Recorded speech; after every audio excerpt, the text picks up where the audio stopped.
Сәлем достар, эфирде оңай English бағдарламасы сендермен мен Данияр. Достар, бүгінгі санымызда біз ағылшын тілінде шартты сөйлемдер деп аталынатын сөйлемдердің екінші түрі second conditional мен танысатын боламыз. Second conditional жалпы алғанда орындалуы, жүзеге асуы мүмкін емес іс-әрекетті және оның салдарын сипаттау үшін қолданылады.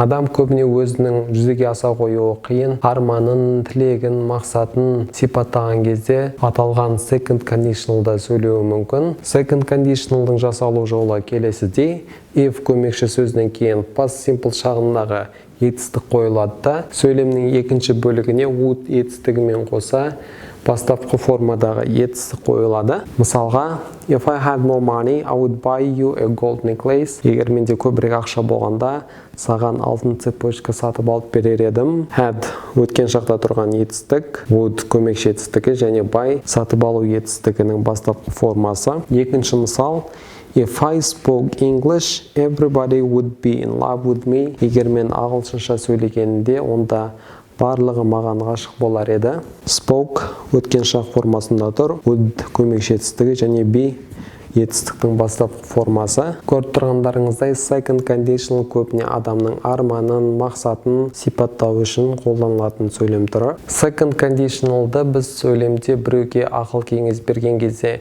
немесе қандай да бір іс-әрекет құбылыс туралы өз пікірімізді білдірген кезде де қолданамыз. Мысалға, if I were you, I would speak less. Егер мен сенің орныңда болғанымда, онда азырақ сөйлер едім деген сөйлем. Were be етістігінің өткен шақтағы формасы. Екінші сөйлем, if I were her, I wouldn't mean him.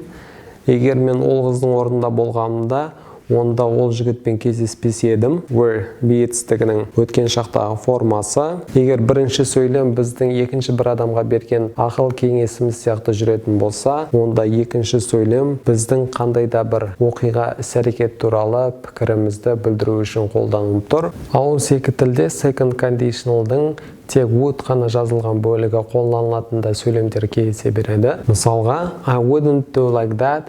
Мен олай істемес едім. Would not көмекші етістіктері және бастап формадағы do етістігі. Екінші сөйлем, my ideal salary would be 1 million теңгес. Менің ойымдағы жалақы 1 миллион теңге болар еді деген сөйлем. Екі сөйлемде келер шаққа қатысты қолданылып тұр, бірақ бұл нәрселердің орындалуы, орындалмауы екі талай деген мағынаны білдіреді. Second conditionalдың first conditionalдан басты айырмашылығы неде? Оны келесі сөйлемдерді талқылау барысында ажыратуға, байқауға болады. Мысалға, first conditionalдағы сөйлем, if I have time, I will help you.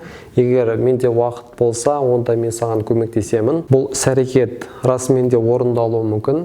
Егер ол уақыт тапса, онда оған, яғни екінші бір адамға көмектеседі. Екінші second conditionalдағы сөйлем, if I had time, I would help you.